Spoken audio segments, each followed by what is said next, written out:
niko niko, kao mi, niko niko, kao mi, niko niko, kao mi, niko niko, kao mi. Dobar dan, dragi slušatelji. Slušate radijsku emisiju Nitko kao mi, učenika osnovne škole Ivan Goran Kovačić iz Slavonskoga Broda. U razdoblju smo života u kojemu propitkujemo tko smo, kakvi smo, što želimo i koliko vrijedimo. Neki od nas imaju barem neku sliku o sebi, jer su svjesni svojih karakteristika, svojih jakih i slabih strana. No dio nas ima i nižu svijest o tome u čemu se razlikujemo od drugih, po čemu smo prepoznatljivi i jedinstveni. Mislimo da je to normalno jer se još razvijamo, izgrađujemo i tražimo. Počujte kako se vidimo. Sebe vidim kao tvrdoglavo i uporno stvorenje koje ustraje u svojim željama i ciljevima. Dosta sam često neshvaćena od drugih i neki me doživljavaju kao odbojnu štrebericu i mislim da sam dobra prijateljica. Vidim sebe kao pomalo lijenog i pomalo manjevog učenika koji je stidljiv i tih. Imam tijelo diva. Uvijek sam spreman nekome pomoći ili nekoga utišiti. Volim mi predstavljaju socijalne odnosi te druženje s vršnjacima. Ne vidim sebe kao dio ogromnog društva. Vrlo sam tajanstvena, izbjegavam druženje s vršnjacima jer mi nisu zabavni. Stvaram sebi sama pravila koja moram poštovati i jako sam samokritična. Niko niko, kao mi, niko niko, kao mi, niko niko, kao mi, niko niko, kao mi. Svako od nas poseban je i jedinstven. No s obzirom na vrijeme u kojemu živimo, u kojemu je tehnologija veoma prisutna i postala je dio našega svakodnevnog iskustva, imamo neka zajednička generacijska obilježja. To je velika prisutnost tehnologije, društvenih mreža i igrica koje utječu na izgradnju naše osobnosti i na našu socijalizaciju. Dok smo na igricama, kupimo pojam o vremenu i ono malo, više od 5 minuta, pretvori se u sat ili više. Evo što o tome kažu naši sugovornici. Internet je moj svijet jer daje mi virtualne mogućnosti koje samo ne možeš dobiti u pravom životu i puno nenapornije i lakše. Najčešće igram na PlayStationu, FIFA i ovu igricu The Last of Us. Zabavne su mi jako i ja ih jako volim zbog truda u tim igricama koje su developeri izložili. Na internetu najčešće budem na TikToku. Na TikToku najčešće gledam kako ljudi plešu, pjevaju, kuhaju, igraju odbojku i gledam životinje i provedem puno vremena na Instagramu. Na Instagramu gledam što ljudi objavljuju i dopisujem se sa prijateljima i dnevno provedem na internetu 4 sata.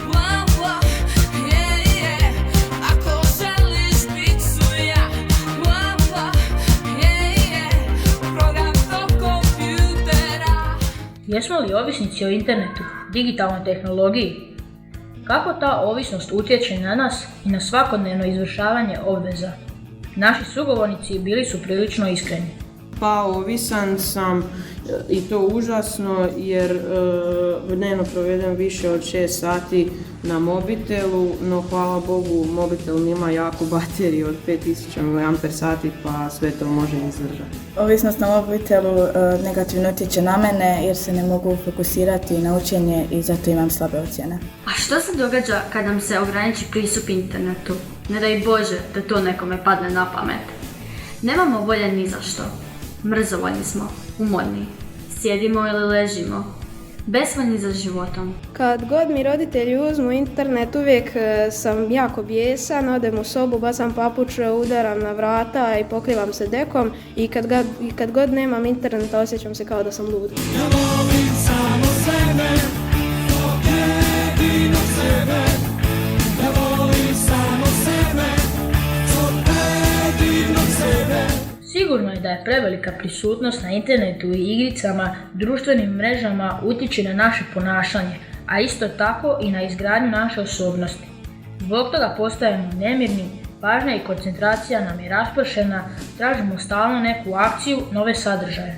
Razgovarali smo i s učiteljicom Snježanom o tome primjećuje li ikakve promjene kod djece zbog pretjerane uporabe digitalne tehnologije. Da, primjećujem promjene, a primjećuje i većina učitelja, osobito u nižim razredima. Primjećujemo smanjene sposobnosti kod mnoge djece, pogotovo motoričke probleme s koncentracijom, fokusiranjem na školske zadatke. Sugovornica nam je bila i majka jednog učenika. Malo je teško uočiti promjene kod naše djece, budući da su se oni rodili sa tim digitalnim tehnologijama, ne samo oni, nego čitave generacije, cijelo njihovo društvo komuniciraju tim digitalnim tehnologijama, tako da mislim da je velika odgovornost na čitavom društvu, a posebice na nama roditeljima, da im ukazujemo na mogućnosti izvan tog digitalnog svijeta. Malo je teško ograničiti, posebice u radno vrijeme kada su djeca sama, ali educirati, ukazivati, baviti se njima, stvarati neke nove prilike, mislim da je to imperativ.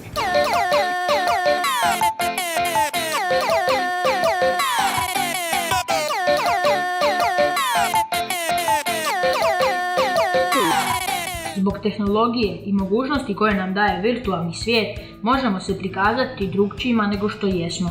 Ne govorimo o lažnom identitetu, već o predstavljanju u boljem svjetlu. Radimo li to?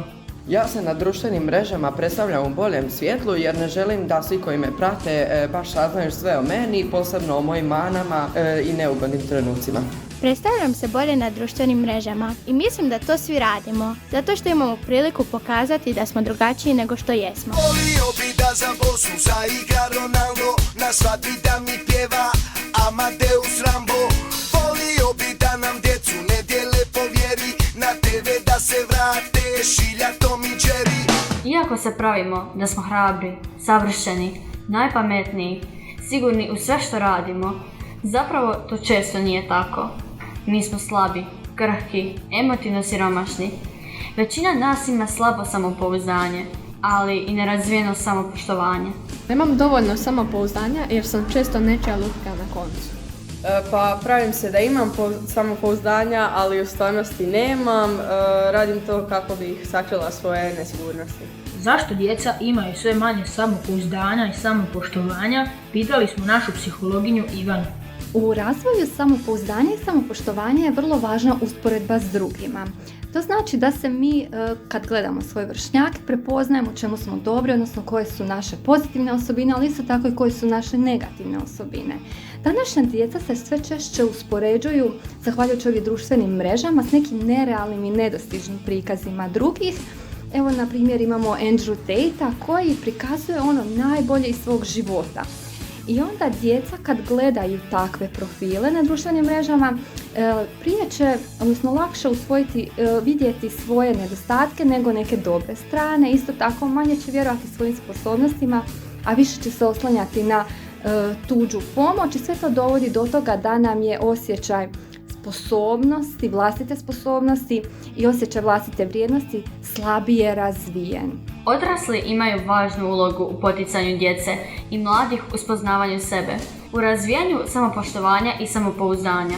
Kako na to mogu utjecati učitelji, rekla nam je Ana. Ako nas hvale i daju nam neke dobre kritike, oni će nama davati i krila i mi ćemo se sigurno osjećati bolje. A ako nas stalno opominju i ukazuju na naše nedostatke, to će nam sigurno narušiti samopouzdanje.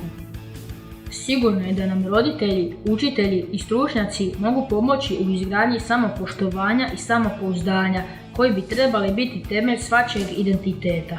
Ovo značajno razdoblje u životu ispunjeno je neprestanim traganjima, istraživanjima, nesigurnostima, ali ujedno je početak nekakve svjesne izgradnje vlastite osobnosti. Sve svoje snove u kofer pospremi i pozdravi sunce uspod. Slušali ste radijsku emisiju Nitko kao mi, učenika osnovne škole Ivan Goran Kovačić iz Slavonskog Broda. Novinar Erik Krajnović. Snimatelj Filip Lukić. Tekst čitali Lucija Rajković i Erik Krajnović. Mentorica profesorica Marija Matić. Godina snimanja 2023.